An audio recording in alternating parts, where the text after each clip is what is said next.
우리가 흔히 알고 있는 인어공주 애니메이션은 사실 1930년대부터 애니메이션으로 제작될 예정이었으나 여러 사정으로 인해서 기획이 무산되었다고 하는데, 재밌게도 당시 인어공주의 머리색은 빨간색이 아닌 검은색이었다고 한다. 1986년 위대한 명탐정 바실의 작업을 마친 론 클레먼츠 감독은 우연히 서점에서 보게 된 인어공주를 보고 물속을 배경으로 애니메이션을 만들면 굉장히 재미있겠는데? 라고 생각하여 인어공주를 장편 애니메이션으로 기획하게 된다. 론 클레먼츠는 어린아이들의 이목을 사로잡기 위해 작품 속의 뮤지컬 요소를 삽입하였고, 인어공주의 비극적인 결말을 각색하여 누구나 즐길 수 있는 디즈니 스타일의 인어공주를 탄생시키게 되었다. 인어공주의 주인공 에리얼의 디자인은 배우 셰리 스토너와 그녀의 담당 애니메이터인 글렌 킨의 아내를 본따서 디자인되었으며, 물속에서 움직이는 에리얼의 머리카락은 우주비행사 셀리 라이드의 영상을 보면서 구현하게 되었다고. 인어공주의 제작진들은 셰리 스토너의 모습을 따로 촬영한 뒤 이를 참고하며 에리얼의 움직임을 그려넣었고, 바다와 육지를 오가는 그녀의 모습을 더 돋보이게 만들기 위해 총 32가지 색상을 이용하여 에리얼을 채색하였다. 참고로 에리얼의 꼬리 색상은 디즈니 페인트 연구소에서 에리얼을 위해 특별히 제작한 색상이라고 하며, 이 색상의 이름 또한 에리얼이라고 한다. 초기 에리얼의 모습은 다수의 의견으로 인해서 금발로 디자인될 뻔했지만, 디즈니에서는 이미 금발의 인어가 존재하였기 때문에 에리얼의 머리색은 꼬리색과 대비되는 빨간색이 되었다. 여담으로 당시 에리얼의 인형을 제작하고 있던 장난감 회사 타이코 토이즈는 에리얼의 머리가 빨간색으로 결정되었다는 말을 듣고 빨간 머리 인형을 누가 사? 인형하면 당연히 금발이죠. 라며 금발머리의 에리얼 인형을 만들기 시작하였는데, 아이러니하게도 그들의 예상과는 다르게 빨간색 머리의 에리얼은 엄청난 인기를 끌기 시작하였고, 이후 타이코 토이즈는 에리얼의 인형을 빨간색 머리로 재생산하게 된다. 에리얼의 절친으로 등장하는 플라운더의 본명은 Puppy number 35.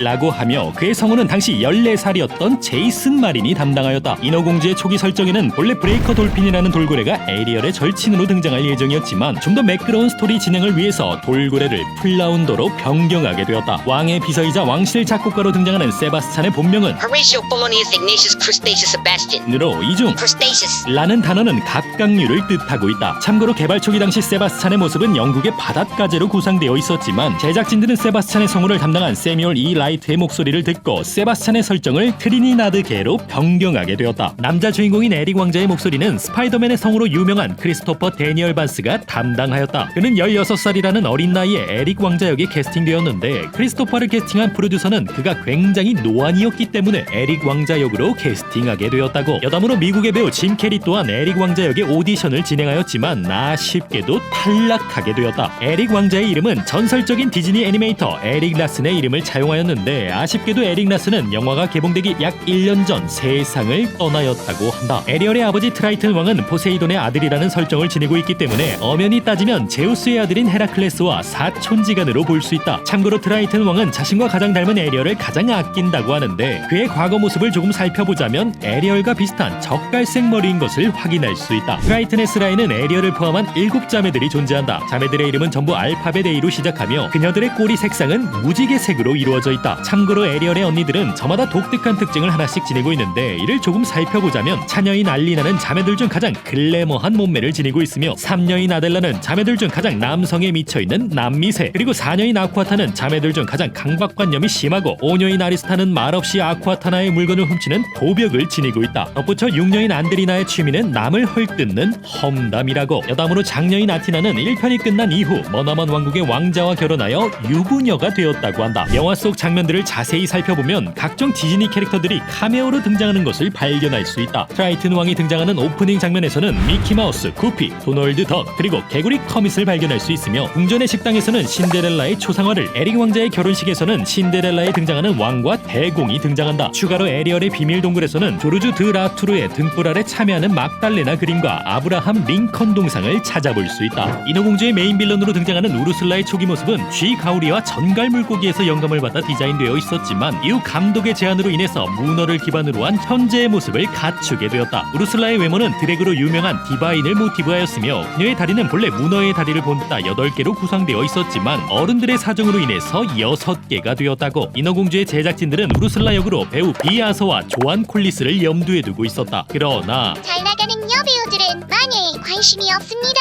라는 이유로 거절당하였고, 이후 거친 목소리가 매력적인 팻 캐롤이 우르슬라 역을 담당하게 되었다. 참고로 우르슬라 역을 맡은 팻 캐롤은 중고차를 판매하는 세익스피어의 여배우를 떠올리면서 우르슬라를 연기하였다고 하며, 우르슬라의 메인 컬러는 인간과 문어의 혈액을 합친 보라색으로 설정하게 되었다고. 인어공주의 제작진들은 주인공 에리얼의 목소리를 찾기 위해 노래와 연기 모두 가능한 사람을 물색하다 당시 뮤지컬 배우로 활약하고 있던 조디 벤슨을 캐스팅하게 되었다. 여담으로 조디 벤슨은 어둡고 깊은 바닷속의 느낌을 재현하기 위해 스튜디오의 조명을 다 끄고 Part of your world. 을 녹음하였다고 한다. 1990년 아카데미 시상식에서는 인어공주의 주제가인 언더더시와 키스더걸이 후보에 오르게 되었고 그중 세바스찬이 연주한 언더더시가 주제가상을 수상하게 되어 현재까지 디즈니 최고의 OST 중 하나라는 평가를 받고 있다. 영화의 후반부 장면에서 우르슬라의 덩치가 커지는 장면은 영화 다이아드의 전투 장면에서 영감을 받아 제작되었으며 바위에 앉아있는 에리얼의 포즈는 덴마크 코펜하겐에 있는 인어공주 동상을 오마주하였다. 참고로 당시 디즈니 회장이었던 제프리 카첸버그가 다이하드를 보고 난 인어공주가 다이하드 같았으면 좋겠습니다. 또 지시하여 거대 우르슬라 장면이 추가되었다고. 인어공주는 월트 디즈니 애니메이션 스튜디오의 28번째 클래식 장편 애니메이션이며 여러 장의 그림을 카메라로 촬영하여 제작한 디즈니의 마지막 정통셀 애니메이션이기도 하다. 인어공주는 3년이라는 제작 기간 동안 400명 이상의 제작진들이 투입되었는데 영화에 사용된 그림의 숫자는 100만 장 이상, 약 2분 동안 등장하는 폭풍을 그리는 데에만 1년 이상의 시간이 소요되었다고 한다. 덧붙여 디즈니 측에서는 영화 속에 등장하는 수백만 개의 거품을 구현하기 위해 중국의 Pacific Rim Production. 에게 하청을 맡겼다고. 인어공주는 1편이 끝난 뒤 1993년부터 1995년까지 TV 시리즈를 방영하였으며 이후 리턴 투 더 시와 에리얼의 어린 시절이라는 후속작이 출시되었다. 2000년에 출시된 리턴 투 더 시는 후속작 전문 제작사인 디즈니 툰 스튜디오에서 제작을 담당하여 에리얼의 딸인 멜로디와 우르슬라의 동생인 모르가나가 등장하게 되지만 아쉽게도 캐릭터에 별다른 매력이 없어서 큰 인기를 끌지는 못하였다고. 이후 2008년에 출시된 에리얼의 어린 시절에는 1편보다 더 이전의 이야기를 담고 있으며 작품 속에서는 에리얼의 어머니인 아테나 왕비가 등장한다. 작중에서 등장하는 아테나 왕비는 굉장히 자상한 어머니로 등장하지만 아쉽게도 그녀는 해적선에 치여서 세상을 떠나게 되었다. 참고로 트라이튼 왕은 이 사건으로 인해서 인간을 증오하게 되었다고. 인어공주의 영원한 빌런 우르슬라는 본래 트라이튼의 누나라는 설정을 지니고 있었다. 그러나 제작진들은 영화의 매끄러운 스토리 전개를 위해서 이를 폐기하게 되었고 이후 뮤지컬과 TV 시리즈에서 이 설정을 살려 그녀의 과거를 재구성하게 되었다. 히어로즈 에피소드에 따르면 우르슬라는 트라이튼의 삼지창을 복제하여 아틀란티카의 점령을 시도하려 했지만 아쉽게도 아폴로에게 저지당하여 변방으로 추방당하였다고 한다. 동화 인어공주에서는 원작자인 안데레센의 굴곡진 삶이 담겨져 있다. 어린 시절의 안데레센은 자신의 친구였던 에드워드 쿨린이라는 남성에게 연정을 품고 있었지만 그는 이성애자였기 때문에 안데레센의 고백을 거절하게 되고 급기야 얼마 지나지 않아서 다른 여성과 결혼식을 올리게 되었다. 사랑하는 사람의 결혼식을 그저 멀리서만 지켜봐야 했던 안데르센. 많은 사람들은 당시 안데르센이 느꼈던 감정을 대입하여